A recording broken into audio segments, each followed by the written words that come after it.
the kind of promises that Tarak Rahman is making is, it's like an Himalayan in magnitude. So people know that he can't, it's impossible to fulfill all the promises. But one thing, the only thing that people will expect from him, firstly, is that he stabilizes the law and order situation. Yunus created more divisions. Yunus, allowed violence to kind of continue unabated. So no peace was restored, no unity was achieved. Even if you look at the human rights organizations like Amnesty, Human Rights Watch, they were very quick to condemn Hasina during her rule for her violations. But during the Yunus period, they were very, very cautious. Timid. They did not, they did point out in the end some violations, the arbitrary arrests, the arrest of journalists, and other things. Arrest of journalists, but they were very Chief Justice, former Chief Justice, professors, sitting professors. So professors, bizarre. It was writers, bizarre. and some of them are still in jail. So, but these human rights organizations were very cautious in their condemnation, and they were kind of appealing to Yunus that as if this was kind of aberration that he should address and fix. What they didn't recognize was that this was systematic. These were not aberrations. These were systematic during the Yunus rule. So Jatiya Party, despite participating, were totally marginalized by the government and by the media and had absolutely no hope. And the results showed that. Who I credit, I would say that the army chief in particular, played a major part in ensuring that no violence would be allowed to grow. So I don't think the Awami League even attempted or planned for any violence. So when the political parties stay away from violence, half your job is done. But the interim government, headed by Yunus, as you rightly pointed out, didn't want any of it. They were planning to stay for a much longer time, maybe 5 years, maybe even longer. So they tried to sort of build this narrative that we are not here for elections. We are here to enact reforms. But as you say, the election should have happened a year ago. If it happened a year ago, BNP would have come to power with a two-thirds majority, and we wouldn't have all this political crisis of the last year and the economic crisis that we have seen. By now, things would have been back on track. The Gen Z protests had happened in so many countries around India, and Bangladesh is an exception. Look how nicely Nepal handled it. Yeah, because the Nepal interim government has no ambition to stay in power. All they want to do is hold an election and move on. But this interim government, Yunus-led interim government, had other thoughts. Throw up these characters. But don't you think that NCP has got more than they deserve, number of seats? Well, 6, a lot of people were saying before the election that they would get 3 or 4. So 6 is more than they probably deserve. So it was very clear that without the Awami League, the Hindu community were looking at BNP as the next best possible solution. Yeah, radical right-wing elements within and outside BNP. They thought that Fazlur Rahman would torpedo BNP's chances because he was being more of an Awami Leaguer than a BNP man. But he came through with a bigger victory than anyone.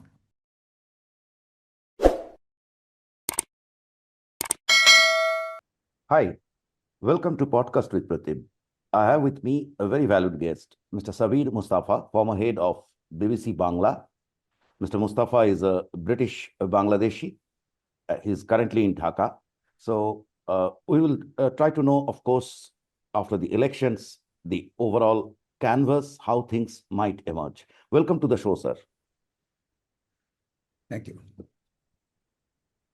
Mr. Mustafa, first and foremost, do you expect any major breakout of violence? Well, there are allegations by the defeated parties, Jamaat-e-Islami and the student-led NCP, that BNP supporters are attacking them or their supporters in various parts of the country.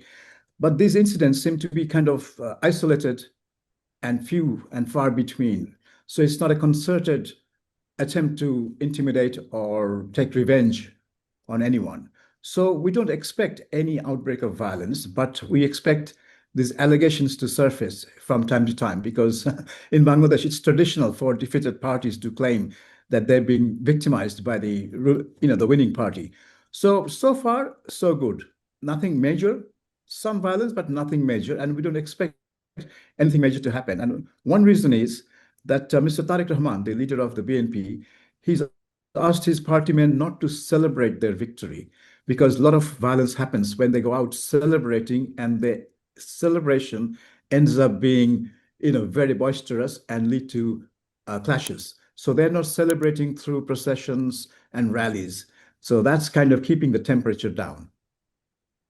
Uh, Obviously, the Awami League supporters, right, or the wider population, which is progressive, who got detached from Awami League, and uh, you know during this period they became, I think, outrageously anti to the Yunus administration. That is what I have noticed. So what I expect is, what I'm trying to tell is that, for example, the kind of unpardonable offenses of bringing down the 32 Dhanmondi, I mean, you're touching raw nerves somewhere, and a Yeah. whole lot of liberation murals and everything. So, uh, I'm noticing from the Facebook and etc. that or the kind of, that there is a kind of anger which might just come out. Any such thing? Mhm. So, yeah, I mean, there is a pent-up anger among Awami Leaguers and also non-Awami Leaguers who kind of hold the memory of 1971 and the memory of Sheikh Mujibur Rahman as the independence leader very close to their heart. But that anger is still kind of suppressed because they don't see any outlet for it. And they don't want to go out and take revenge on anyone for it. So I think they're looking at BNP, uh, whether the BNP would steer away from that path of suppressing memory and symbolism of 1971. The BNP campaign on this election as a kind of torchbearer for 1971. They, declared their kind of allegiance to the ideals of the liberation war. So people will, people and Awami Leaguers will be watching them to see whether these election rhetoric is, genuine, or whether simply election rhetorics to win over Awami League votes. Now, still, I don't expect any major violence from Awami League supporters because they're still in a kind of a dispersed fashion. Their morale is not very great. Their main leaders are in India or the US or the UK, and those leaders who are in the country are basically, they're hiding underground because if they come out, there are many court cases Legally, it's and still a charges banned against them. organization. Yeah, it's, I mean, their activities are banned, but, there are many cases, hundreds and thousands of court cases filed, which have, hundreds of anonymous accused. So if they, if a case has 200 accused who are anonymous, then the police can arrest anyone and say he's one of them or she's one of them. So that's why many Awami Leaguers are kind of in hiding because they fear arrest if they show themselves. So this fear, the Awami League is hoping that the BNP will change its course and reconcile with the Awami League. Now, this is a very, very, far, and it's a long shot, if you like. But this is still their best hope that if the Jamaat had come to power, then the path of reconciliation would have been shut completely. But with the BNP, there's still a way out. So I think Awami Leaguers are just waiting to see how the new government, Tariq Rahman, what the shape of the government is, the kind of leaders that he includes in the cabinet, and then decide which way to go. Right. Yeah, I would have come to that question. There are, what I go by the net uh, imprisonment, the data that is available, more than 20,000 is imprisoned during this Yeah. 17, 18 months. There are many other issues with this government, which I will come back later about its human rights track record and etc. But before that,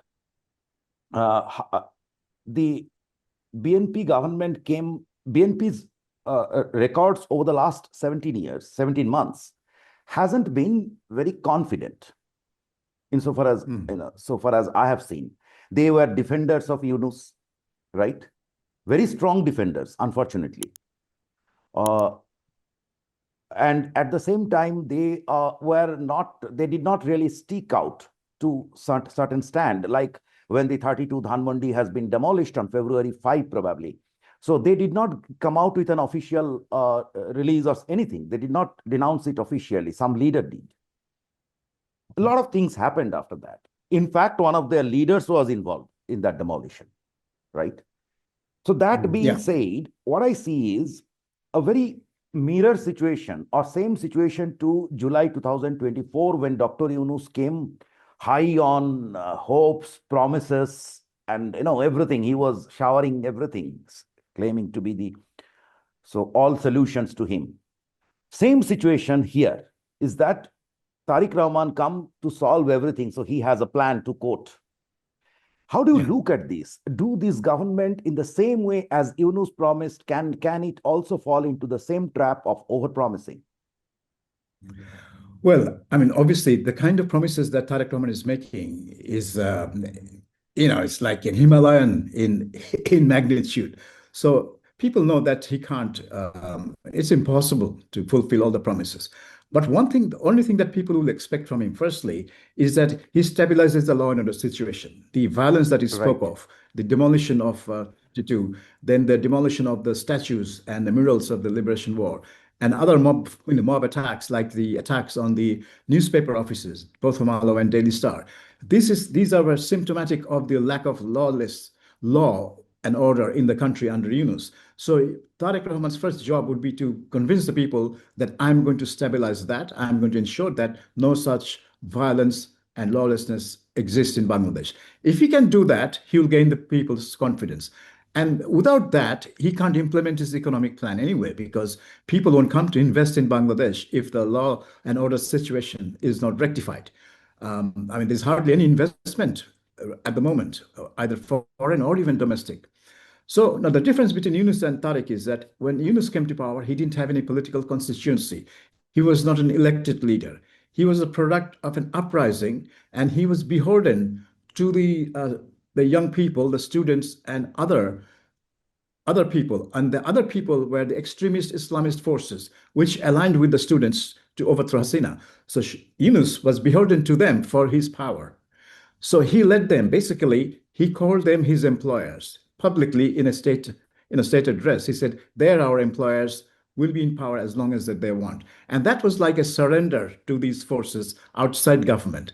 And so he allowed them, not only allowed them, he condoned in some of his statements, he condoned such violence. I remember one interview he gave to India Today, even before he became the leader or the chief advisor, where the India Today presenter asked him about the violence and the demolition of the statues of Sheikh Mujib and the Liberation War murals, etc.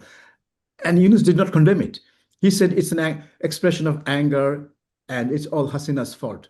Hasina, because of what Hasina did, this anger grew and they're expressing their anger.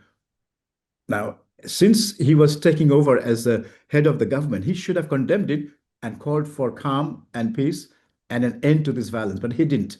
And he continued to do that. He refused to condemn or arrest anyone engaged in such violence.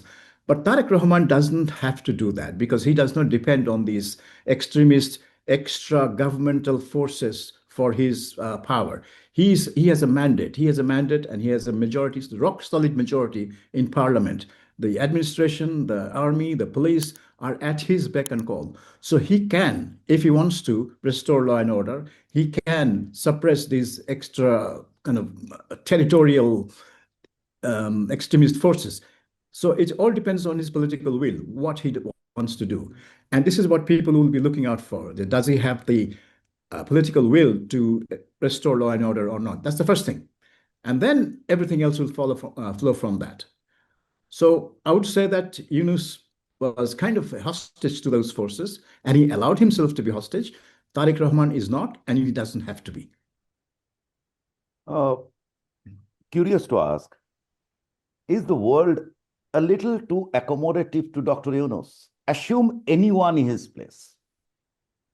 And another political leader, or in case of an interim government, it should have been administrative, someone from the administration, right?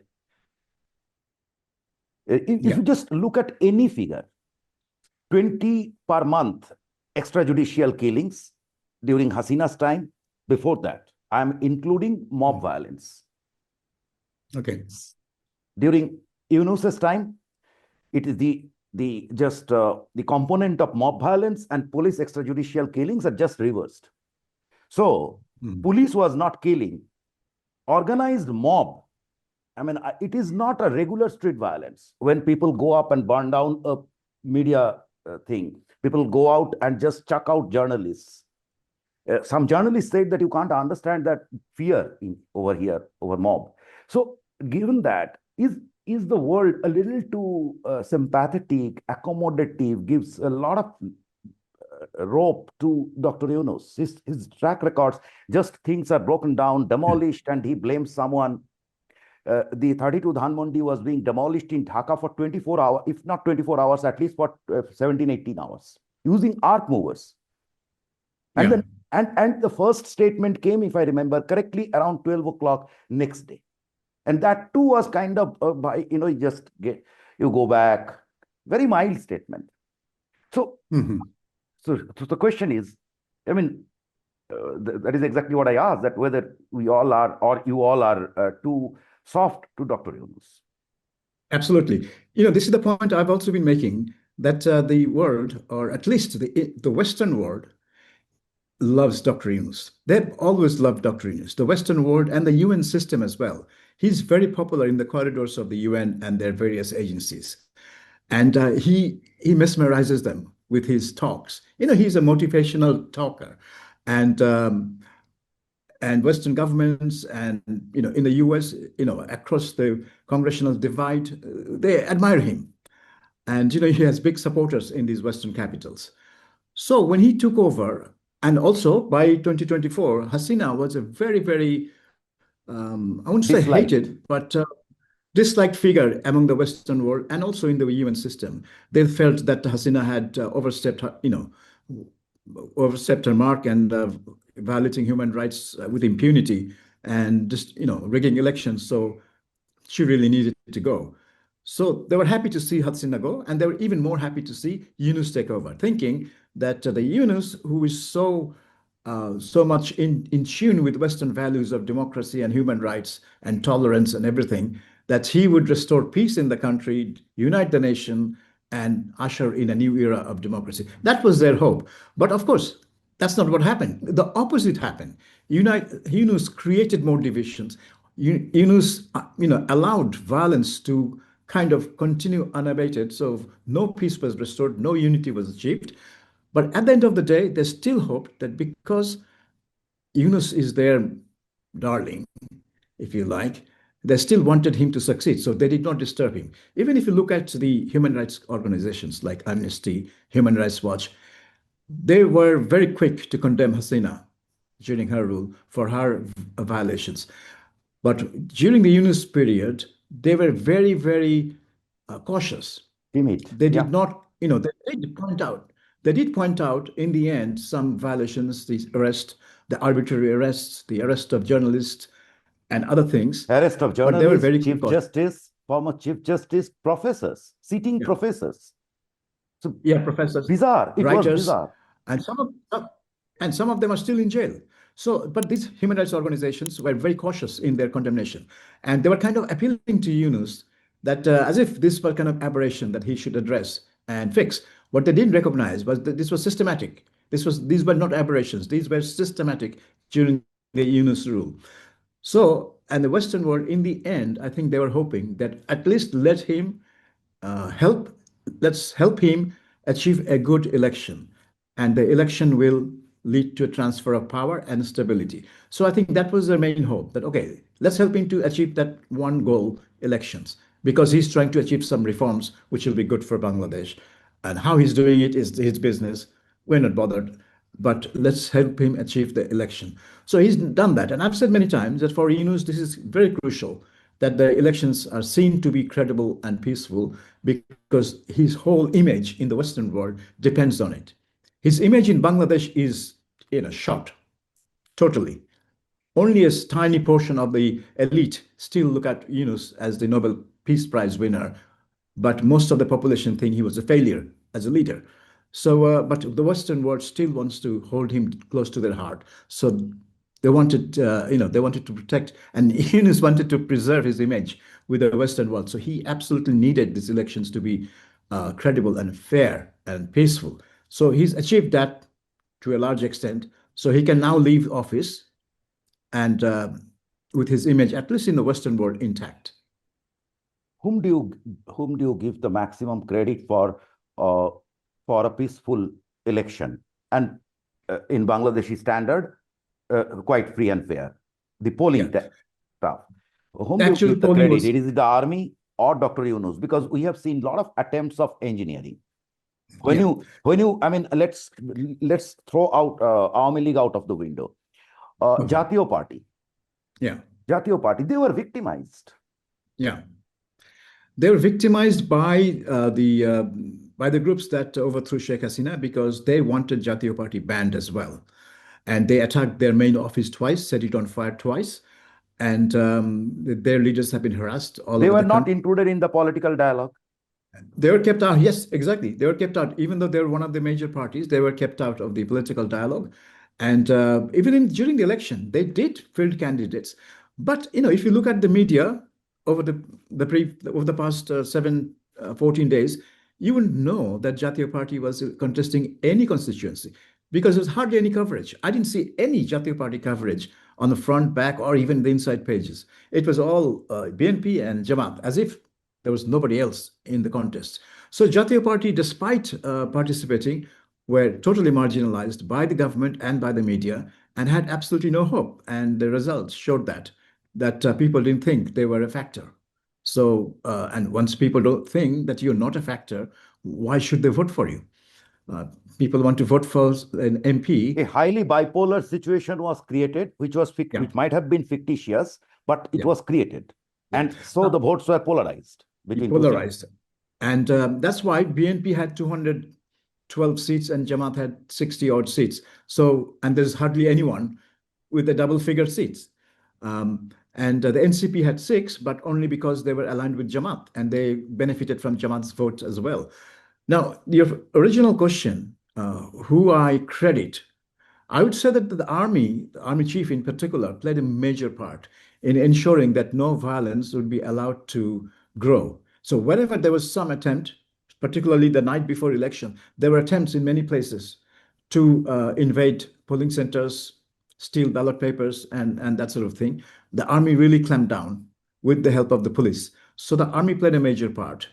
Political parties, Jamaat and BNP, played their part too, because in Bangladesh, all the violence is done by political parties. But here, both BNP and Jamaat seem to be kind of restraining themselves. They did not allow their cadres or supporters to go wild. So it was like a controlled operation by both the main parties. And also, although we're throwing the Awami League out of the window, but I think they need to be mentioned because the interim government had a campaign going that the Awami League and India, they want to uh, kind of disturb this Intervene, election. disturbed. Yeah, they will carry out sabotage, they will attack this, they will attack there. But I kept saying in various talk shows that I don't see any evidence of Awami League even preparing for such attacks. I don't even know if Awami League has the capacity to spoil these elections. If any government wants an elections in Bangladesh, they will go ahead and have an election. There may be violence, but they'll control it where it happens. So I don't think the Awami League even attempted or planned for any violence. So when the political parties stay away from violence, half your job is done. And the government, well, Yunus, as I said, Yunus needed a credible election to preserve his No, image. that's precisely my question, sir. Whether the credit goes to Dr. Yunus, who didn't want the election. There had been multiple occasions when he contested. Yeah, The yeah. election was imposed on him by the army chief. Army chief and the BNP. I think the BNP played a major role in ensuring that elections happen because last year, as you remember, BNP wanted the election in 2024 itself, within 6 months of the ouster of Hasina. I remember, but there is a Yeah, problem. BNP did not stick to a point. If I remember on May 28, because that was the day when I went to Dhaka, they held their first big meeting in Dhaka at Polton, and whole Dhaka, the traffic collapsed as usual. So everyone expected from here, and that is what they promised, that we want election or else go. yeah. That was last year. Yeah, Last year, 25. yeah, yeah. And a week later, we saw Dr. Yunus going, and then BNP come down.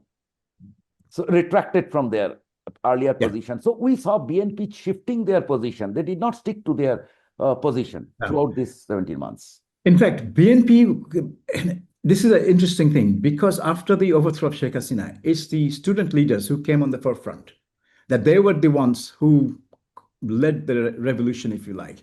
And BNP was kind of in the background. So almost like they missed out, they missed the bus. After they struggled for so many years against Hasina, when the bus came, they were not on board. It was Jamaat on board, it was the students on board, and other smaller groups. And sir, I think you are missing, not missing, and just Jamaat in first in around July or August, the Daksu election happened, Dhaka University Central Students Union, and then just around that time in your BBC, in an interview, the Jamaat, some general secretary or something, is Mr. Tahir. So he said that we were behind it, we orchestrated it. Yeah. Okay. So that was, and when you put the Daksu election, Shibir Swin and his claim, then well, you have to admit. Jamaat was firmly behind these July 2024 events. So BNP was already kind of in the back foot. Although they were the largest party in the country, they were in the back foot. So when they demanded election within 6 months, they knew that if the elections are held, they would come to power. But the interim government, headed by Yunus, as you rightly pointed out, didn't want any of it. They were planning to stay for a much longer time, maybe 5 years, maybe even longer. So they tried to sort of build this narrative that we are not here for elections. We are here to enact reforms. We are here to put the Awami Leaguers on trial for their crimes and all that. And that would take a long time. And election is the third choice activity.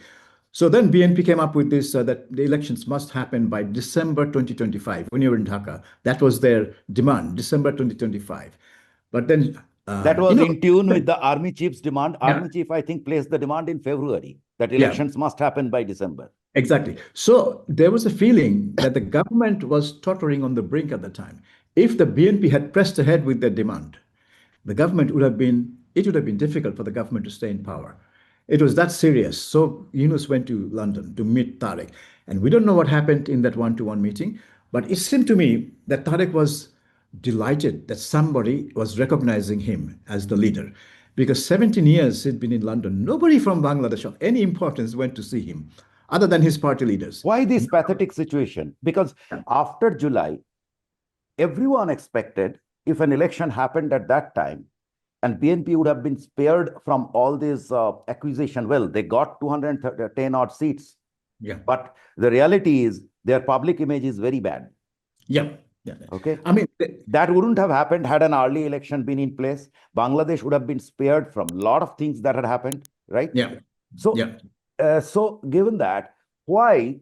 And the mood that time was, if Tariq comes in, the party would have just swept the polls. So why they were so defeated? Well, I mean, I think what they wanted to do, they didn't want to rock the boat. They thought, let's keep calm, keep working towards an election, and if the election happens, we're in power. But BNP didn't want a situation where the army had to step in and seize power. Because if the army saw that the interim government cannot function and Yunus is resigning, the government is resigning, then they have to step in and take over. And BNP was mindful of that. Is it a fear of army or lack of support from the West? Which acted? I don't know about the West. I think the West was definitely backing Yunus to do what he wanted to do. But if the Yunus government fell, then army would have had to step in and take direct control, and that would have put election back, number of years. So it was an uncharted and unexplored territory, and BNP didn't want to go there. So the BNP was on the back foot, and they were very grateful to Yunus that he offered them the election in February. So from then on, BNP became very, what can I say? Their criticism of Yunus kind of stopped. They continued to praise Yunus again after that. So now BNP has... That is exactly what I asked Mr. Rijvi. So when I went and met Mr. Rijvi, so I was talking about India-Bangladesh issues and etc. So I was expecting BNP to come and say something that we want this, we want that to happen. but they were talking like a spokesperson of Dr. Yunus, Yeah, right? because they just didn't want to rock the boat. And they thought that if Yunus, with all the Western backing, if he backed out, if he resigned, then it would create a new crisis, which the BNP wouldn't be able to handle. And the army might have to step in. And that would have been an even bigger problem. But as you say, the election should have happened a year ago. If it happened a year ago, BNP would have come to power with a two-thirds majority, and we wouldn't have all this political crisis of the last year and the economic crisis that we have seen. By now, things would have been back on track in some way or other. Bangladesh is an exception. The Gen protests had happened in so many countries around India, and Bangladesh is an exception. Look how nicely Nepal handled it. Yeah, because the Nepal interim government has no ambition to stay in power. All they want to do is hold an election and move on. But this interim government, Yunus-led interim government, had other thoughts. They really thought at the beginning that they could stay in power for a longer time. And some of the student leaders were demanding that we should build a revolutionary government. What constitution? Throw away the constitution. We'll have a revolutionary government. We'll go to the Shahid Yeah, we Minar. know about some of the names which suddenly became too big and started acting like the gurus of the nation. Yeah, yeah. So yeah, so that this kind of violent overthrow of government can throw up these But don't you characters. think that NCP has got more than they deserve number of seats? Well, six.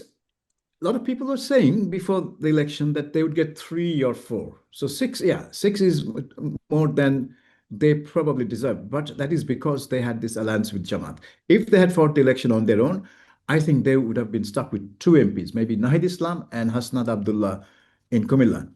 Others wouldn't have won at all. So But maybe Hasnat three. Swin is not very convincing because the BNP candidate has been Yeah, forced out. yeah. I think it was engineered to make sure that Hasnat passed. But Hasnat, he created some sort of history because his constituency has, I think, around 100 polling centers, and he won in every polling center, which is unprecedented. So, then again, as you said, that people voting didn't have much of a choice. A lot of the BNP voters probably stayed away because Do you think it is the Hindu voters who swayed the polls for BNP this time? well, it was clear to me from 2024 that the Hindus would vote for BNP. I interviewed one Hindu lady, a NGO official. She's educated, she's a professional. So she gave the interview anonymously. She didn't want her identity revealed. This was in October 2024. And she said to me, Sorry to disrupt you. The nation went to anonymous mode for yeah, 17, 18 months. People speak on some apps. They don't come. No one wants to be quoted. I mean, I'm sorry. Very yeah. sad situation. I didn't see it during Hasina's era. Yeah. So this lady was telling me that all we want is for the elections to happen and BNP to come to power, so we can be freed from the terror that's currently going on. So it was very clear that without the Awami League, the Hindu community were looking at BNP as the next best possible solution. And many Awami Leaguers also thought that if the Jamaat came to power, because in the end, there was such a hype created around Jamaat that they were going to win the election, that they were going to get 151 seats. So many of the Awami Leaguers got spooked and thought, if Jamaat comes to power, that's goodbye 1971, goodbye everything. So many But of some them. Awami Leaguers did vote for Jamaat. Well, I mean, these might have been in pockets where they probably felt that the Jamaat would give them more protection than BNP, because there are a lot of local issues as well, localized factors. But I went to Gopalganj only a week ago, and which is an Awami League bastion, and it was clear to me that the BNP candidates were appealing to the Awami League on the issue of 1971. Some BNP candidates were declaring Sheikh Mujib to be Actually, there. in Gopalganj, I believe 1971 prevails over the party line. Absolutely. And even BNP leaders were campaigning by declaring allegiance to Sheikh Mujibur Rahman's legacy, in No, let us Gopalganj. give the devil its due. The strongest voice from Bangladesh over the last 18 months for Sheikh Mujib and for liberation was Mr. Fajlur Rahman. Yeah. Yeah, and he He won, is from BNP. and he won with the largest majority among all the 299 seats. What's more is that his competitor from Jamaat Mm. was related to the former president Right, of Awami League, right. right? So So Fazlur Rahman's win, it was significant because a lot of people were saying that the BNP should expel Fazlur Rahman because he was giving the party a bad name. So he this was is the suspended once. radical right-wing elements within or and outside BNP. They thought that Fazlur Rahman would torpedo BNP's chances because he was being more of an Awami Leaguer than a BNP man. But he came through with with a bigger victory than any of the That was others. really we all felt very nice about it. So we are, end of this discussion. I would like to have you more often over here as and when you give time. It's fantastic discourse. Uh, One last question. We all know that India backed BNP, Mhm. and and that lot of, I mean, it was explicit the way India acted, that it is strongly behind, and even by Prime Minister's message. And there was a particular word in it, in the Prime Minister message, that an inclusive government, quote Yeah. unquote, Mhm. which only means a return of Army League into the Mhm. frame. I'm not saying return of Hasina. That is probably a separate issue from Mhm. Army League. So a lot of things are there for Mr. A long list for Mr. Tarak Rahman to pick up. So many people are in jail, 70 years, 80 years plus, politicians and chief justices and journalists, professors, so they have to be released, right? And then this Awami League should be allowed to. I mean, there shouldn't be a legal ban on it, right? Mhm. Uh, so how soon do you believe these things can be done, and whether he can do it? Because a lot of people believe, there are naysayers who believe that he cannot do it. Yeah, I mean, he will face a lot of opposition from outside the parliament. Inside the parliament, he will face opposition from the Jamaat because Jamaat will seize on this as a way to pressurize Tariq Rahman. The six of the NCP leaders, will be vocal opponents of any reconciliation with the Awami League, and NCP will mobilize its support, which will be joined by other extremist elements to challenge any move by Tariq Rahman to reach out to the Awami League. Now there's a case in the International Crimes Tribunal against the Awami League as a party. The party has been accused of committing crimes against humanity. So if this case goes ahead, they will be convicted. I mean, that's why the case was filed in the first place, to convict them. And then that conviction will lead to their legal banning. At the moment, it's only an executive order, but that will be a legal banning. Now, if Tariq Rahman allows that case to go ahead, that will be a signal that he's looking at a legal ban as an option. But if Tariq Rahman's government does something which delays or derails that trial or that case, then we'll know that he has other plan. So Hasina's case will be different because, as you say, Hasina has been convicted and sentenced, so there'll be a separate issue there. One BNP leader has already said that we'll seek extradition of Hasina from India, which is a ridiculous thing to say at this stage because Hasina will not be extradited by India. Why waste your time on that? Number one. Number two, the moment you have given her a life sentence, the question of extradition doesn't come. Yeah, death penalty Death and penalty. death penalty. So Tariq Rahman, No, but I even think that's more of a rhetoric that everyone has to maintain, right? So I'm yeah, not bothered about it, but I'm bothered about the. I mean, I'm sorry, my observations are sharper about Yunus' rule in Bangladesh. It has been a disaster, the yeah. way, social disaster. So that way, the ban has to be removed. Things are to be brought back to normalcy. Otherwise, things will go wrong. And even for BNP, because it is now facing a pressure from some quarter, which once it thought that it is a protector, Yeah. right? So I think to bring back the Awami League, there has to be some very intricate negotiations by the incoming government and the Awami League, and with India probably acting as a intermediary, because a lot of people in Bangladesh, not just in Jamaat or NCP, but also in BNP and also outside the political circles, who believe that number of Awami League leaders need to be put on trial for the crimes that were committed. Somebody has to be, some people have to be made accountable for all the crimes that were committed That's in the perfect. last.